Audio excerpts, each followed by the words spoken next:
A entrevista técnica. Só de ouvir essas duas palavras, para muita gente, já dá aquele frio na barriga, não é verdade? Mas, e se existisse um jeito de transformar esse nervosismo todo em confiança? Pois é exatamente esse o nosso papo de hoje. Vamos desvendar esse mistério. Olha, se a ideia de encarar uma entrevista de programação causa um certo pânico, saiba que esse sentimento é super normal. Quase todo mundo passa por isso. Aquela pressão de ter que codificar ao vivo com alguém observando cada linha é tenso. A chave aqui não é tentar eliminar o nervosismo, mas sim aprender a lidar com ele, ter as ferramentas certas na mão. Sabe, tem essa frase clássica do Nicholas Worth, que é lá de 1976, mas que continua sendo a mais pura verdade na nossa área. No fundo, tudo se resume a algoritmos e estruturas de dados.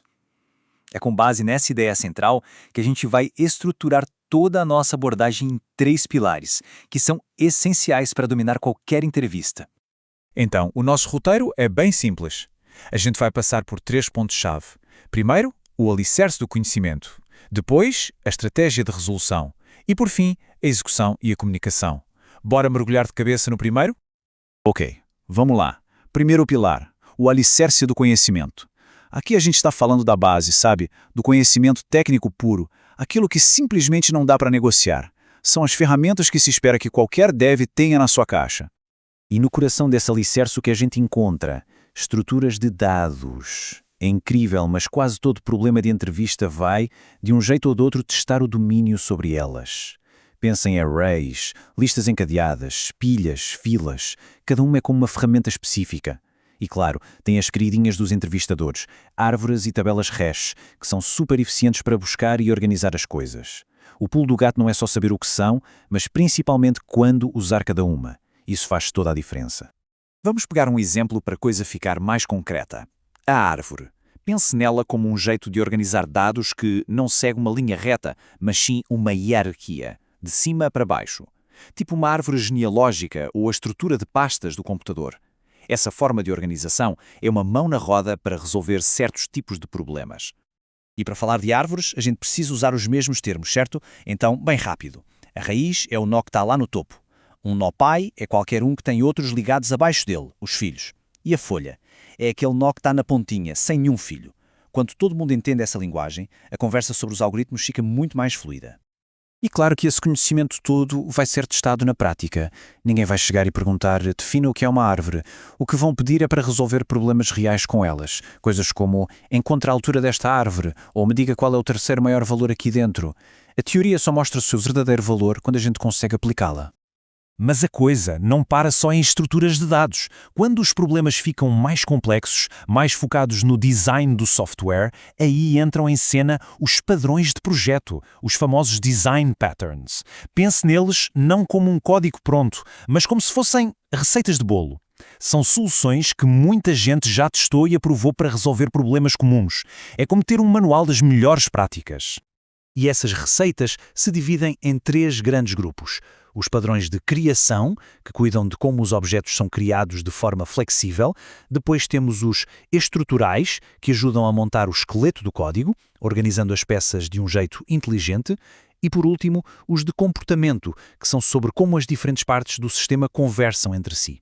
Entender essas categorias ajuda a gente a escolher a ferramenta certa para cada trabalho. Beleza, então.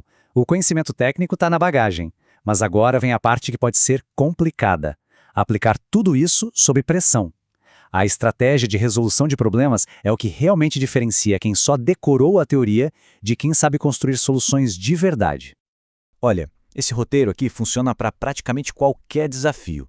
E sabe qual é o erro mais comum? Sair correndo para codificar, pular direto para o passo 4. Calma, respira fundo. Primeiro é preciso entender o problema a fundo. Faça perguntas. Quais são as entradas? O que se espera como saída? E os casos estranhos, como uma entrada vazia. Só depois de ter um plano claro é que se começa a escrever código. E no finalzinho, parar para analisar e pensar em melhorias. Nossa, isso mostra um nível de maturidade que impressiona qualquer um.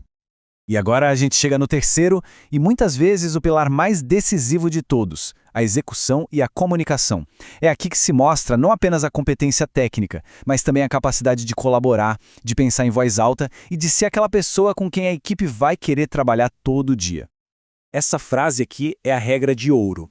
O silêncio é o pior inimigo numa entrevista técnica. Por quê? Porque quem está entrevistando não tem como adivinhar o que se passa na sua cabeça. A pessoa quer entender como o seu raciocínio funciona.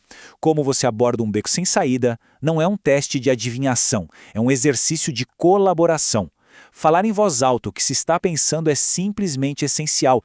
A diferença entre uma entrevista boa e uma ruim, muitas vezes, está nesses detalhes. Então, em vez daquele silêncio de gênio trabalhando, vá narrando o processo de pensamento. Não assuma nada sobre os requisitos, pergunte para deixar tudo claro. Se pedirem para falar de experiências passadas, mantenha o foco técnico sem criticar empresas antigas. E um ponto crucial, só use os jargões e termos que você realmente domina. Tentar impressionar com palavras difíceis pode ser um tiro no pé.